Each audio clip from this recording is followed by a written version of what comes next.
Hello dear friends, welcome to Hindi by Birju sir YouTube channel. आज मैं आप लोगों के बीच एक लाजवाब टॉपिक लेकर आया हूं और आज का मेरा टॉपिक है गजल।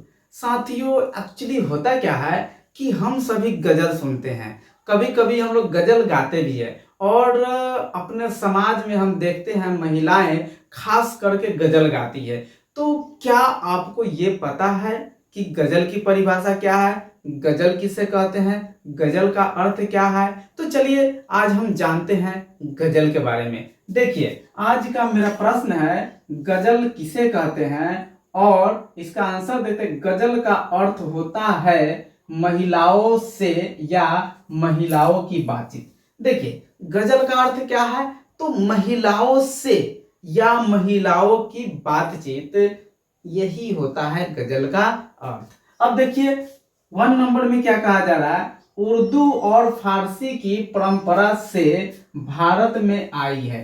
कौन आई है? गजल। यानी गजल भारत में कैसे आई है? तो उर्दू और फारसी की परंपराओं से भारत में आई है। कौन आई है? गजल आई है। कैसे आई है? उर्दू और फारसी की परंपराओं से। दूसरी बात क्या है? यह 1950 के बाद समाज से जुड़ने लगी। देखिए साथियों, 1950 के पहले भारत में गजल का नामो निशान नहीं थे, लेकिन 1950 के बाद ये हमारे समाज से जुड़ने लगी। यानी कहने का अर्थ है गजल का प्रचलन बढ़ने लगा। ओके, गजल के पहला शेर को मतला, देखिए ये बहुत बेहतरीन बात है।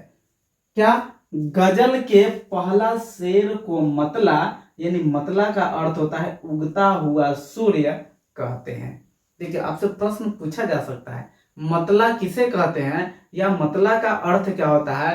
तो मित्रों, आप ध्यान में रखें, मतला का अर्थ होता है उगते हुए सूर्य। ओके, एक बार और देखते हैं। गजल के पहला शेर को मतला यानी उगते हुए सूर्य कहते हैं। ओके, जबकि गजल के अंतिम शेर को मकता, देखिए कितना दोनों में मिलता जुलता शब्द है।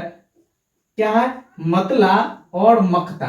देखिए, मकता का अर्थ होता है ढलता हुआ सूर्य।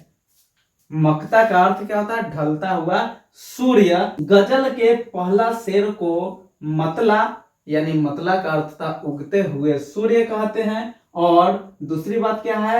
गजल के अंतिम शेर को मकता यानी ढलता हुआ सूर्य कहते हैं। ओके, अब देखिए गजल में 5 से 25 तक शेर होते हैं। क्या? ये बेहतरीन बातें हैं, इसको आप लोग अंडरलाइन कर लें। क्या? कि गजल में 5 से 25 तक क्या होते हैं? शेर होते हैं।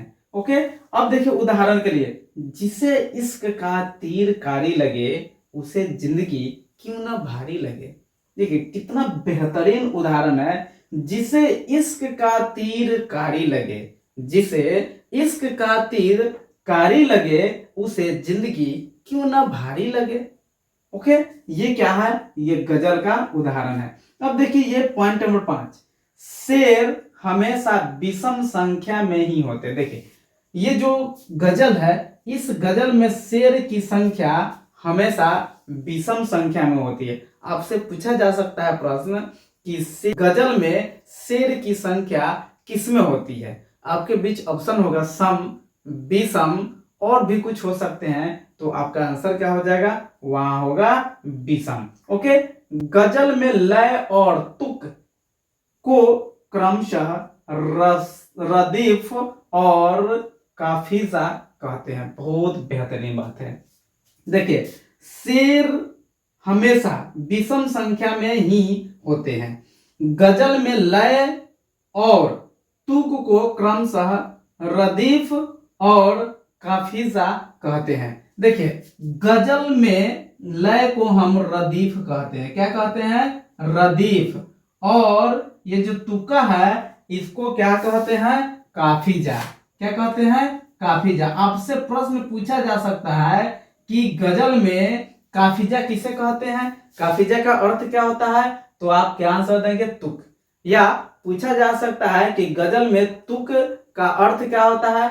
तो आपका आंसर हो जाएगा काफिजा। इसी तरह आपसे पूछा जा सकता है गजल में लय का अर्थ क्या हो जाता है, तो रदीफ। ओके, क्या होता है, रदीफ लूस कहते हैं। यानी एक बार और इसको हम देखेंगे, यदि लेखक अंतिम शेर के नीचे अपना नाम लिखता है तो उसे तखलुस कहा जाता है।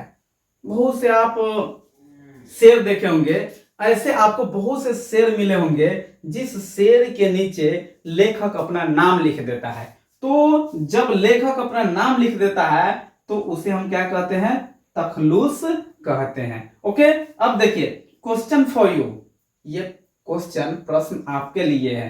महाकाव्य के कितने तत्व होते हैं, यानी महाकाव्य के कितने तत्व होते हैं, ये आपके लिए प्रश्न है। और इसका ऑप्शन जो है 1, 3, 4 और 5 है। तो साथियों आप लोग अधिक से अधिक इस प्रश्न का आंसर देने का कोशिश करें। तो मित्रों आशा करते हैं कि ये क्लास आपको अच्छा लगा होगा।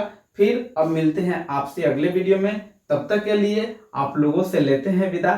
थैंक यू, धन्यवाद, जय हिंद।